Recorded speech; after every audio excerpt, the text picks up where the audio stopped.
Think for a moment about the smell of home. For millions of people across the globe, that smell is a blend of toasted sugar, warm vanilla, and melting cocoa.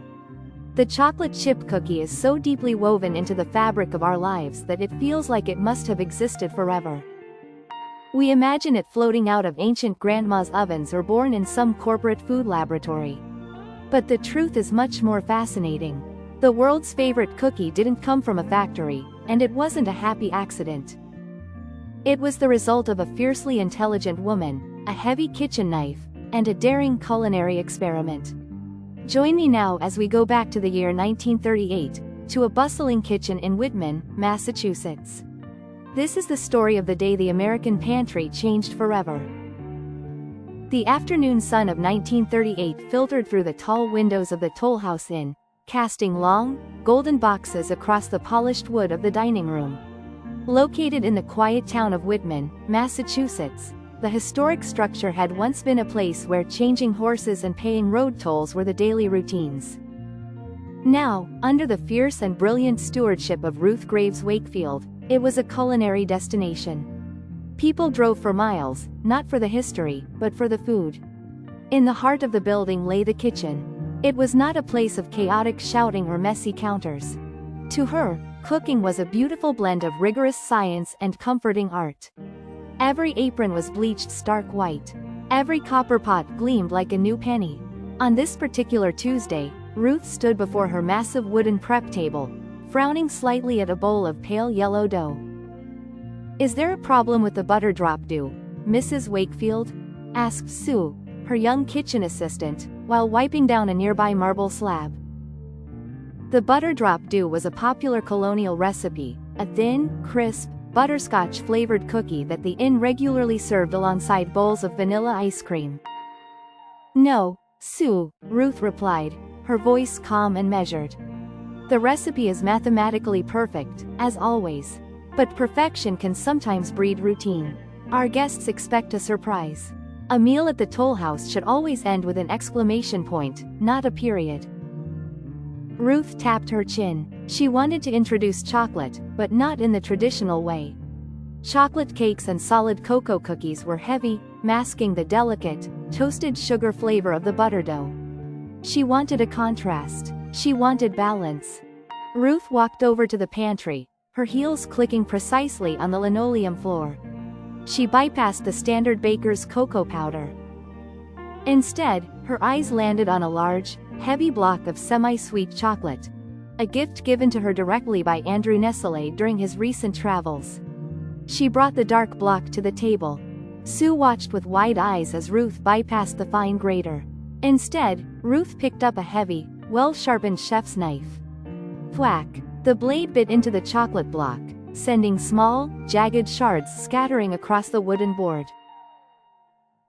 "Mrs. Wakefield?" Sue hesitated. "If you don't grate it or melt it down first, it won't blend into the cream. The dough will be lumpy." "Exactly," Ruth said, a small smile breaking across her face. Thwack, thwack, the knife fell rhythmically. "I don't want a chocolate cookie, Sue. I want a cookie that contains chocolate. Imagine a guest taking a bite of our crisp, buttery dough, and just as they think they know what to expect, boom. A pocket of rich, warm cocoa melts on the tongue." "But won't the chocolate just melt completely in the oven heat?" Sue asked, leaning in. "It will run through the dough, turn gray, and leave the baking sheet a sticky mess. Baker's chocolate is designed to hold, but this is a candy bar." Ruth paused, looking down at the pile of uneven, dark cubes.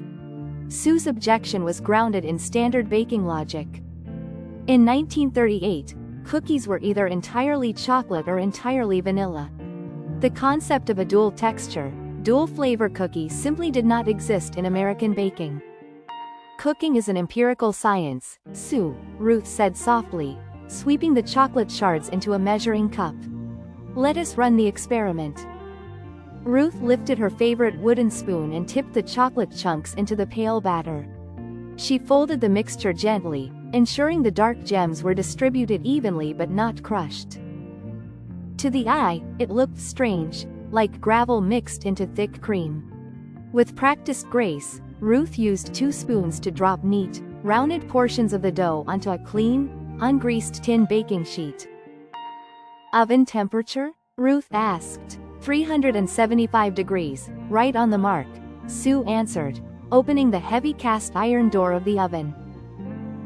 A wave of dry, intense heat washed over them. Ruth slid the tray into the darkness and closed the door. For the next 9 minutes, the kitchen was strangely quiet.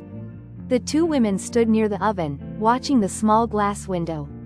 At first, the butter and sugar began to melt, spreading the dough into neat, flat circles. The aroma hit them first, not just the familiar smell of caramelized sugar, but a deeper, intoxicating draft of roasting cacao beans and warm vanilla. It filled the kitchen, snaking its way out into the hallway and toward the dining room. Sue squinted through the glass. The edges are browning, Mrs. Wakefield. But look at the dark spots. They aren't running. They are softening, but they are holding their ground. Ruth looked at the pocket watch pinning her collar. Time, she pronounced. Using a thick cloth, Ruth pulled a heavy tin tray from the oven. The cookies sizzled softly. They were beautiful, golden brown around the perimeter, slightly pale in the center, and studded with glistening, dark, molten craters of semi-sweet chocolate. They look like buried treasure, Sue whispered. Let them rest, Ruth commanded, though her own curiosity was piqued. If we lift them too soon, the centers will collapse. They waited 2 grueling minutes as the cookies firmed up on the hot iron. Finally, Ruth slipped a thin spatula under one and lifted it. She broke it in half. A thin, glossy ribbon of melted chocolate stretched between the 2 pieces before breaking. Ruth placed a piece in her mouth.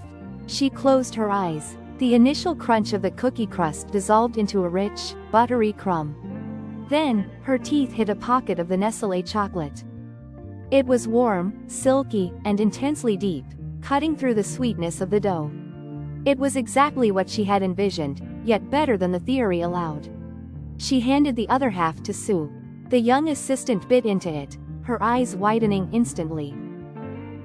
Oh my, Sue mumbled around the mouthful. Mrs. Wakefield, this isn't a mistake at all. This is dangerous. That evening, Ruth served the new creations, which she named the Toll House Chocolate Crunch Cookie, alongside the evening's ice cream. The reaction was immediate. Guests didn't just eat them, they demanded to see the chef. They begged for the recipe. Within weeks, women across Massachusetts were calling the inn, trying to write down the exact proportions. The recipe spread like wildfire through New England newspaper columns.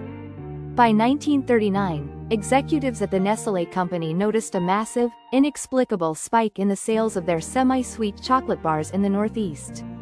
When they investigated, they found a trail leading straight to Ruth Wakefield's kitchen.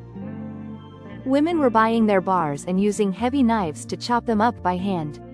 Recognizing a revolution, Nestlé struck a deal with Ruth. They printed her recipe on the back of their packaging and introduced a brand new product to save bakers the trouble of chopping bars: the Nestlé Toll House morsels. Sitting in her bustling kitchen years later, watching Sue effortlessly pour a bag of pre-shaped chocolate chips into a fresh batch of dough, Ruth smiled. The heavy knife was resting in the drawer, its job complete. A single afternoon of culinary curiosity had changed the American pantry forever. It is staggering to think how a single afternoon of curiosity in a small Massachusetts kitchen could ripple across decades. Ruth Graves Wakefield didn't just invent a recipe, she created a culture. Today, billions of chocolate chip cookies are baked every single year. They are the universal symbol of comfort, baked to celebrate victories, to soften heartbreaks, or simply to make a rainy afternoon feel a little brighter. Ruth eventually sold the rights to her recipe and the Toll House name to Nestlé. The price? Legend has it she received just $1 and a lifetime supply of chocolate. But her true payment is much larger. Every time a parent bakes with their child, every time a bakery fills a street with that intoxicating aroma, and every time you break open a warm cookie to see that perfect, gooey ribbon of melted chocolate, Ruth's legacy lives on. She proved that with a little bit of science, a dash of bravery, and a refusal to settle for the ordinary, you can change the world. One bite at a time. If you enjoyed diving into the delicious history behind the world's favorite treat, please hit that like button and subscribe to the channel. We have plenty of fascinating food histories and kitchen secrets coming your way soon. Until next time, happy baking!